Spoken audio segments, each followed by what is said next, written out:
BNP chairperson Begum Khaleda জিয়ার রোগ মুক্তি কামনায় দেশের বিভিন্ন জায়গায় দোয়া মাহফিল হয়েছে।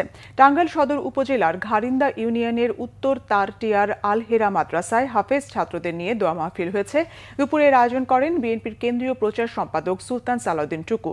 নোয়াখালীতে জামে মসজিদ চত্বরে নোয়াখালী ৪ আসনে বিএনপি মনোনীত প্রার্থী ও বিএনপির ভাইস চেয়ারম্যান মোহাম্মদ শাহজাহানের আয়োজনে কোরআন খতম ও দোয়া মাহফিল হয়। নরসিংদীর শিবপুরে শেরপুর জামিয়া ফারুকিয়া মাদ্রাসা ও এতিমখানায় অন্তত ৫০০ এতিম হাফেজকে নিয়ে কোরআন খতমের পর দোয়া করেন জেলা বিএনপির সাধারণ সম্পাদক মঞ্জুর এলাহি।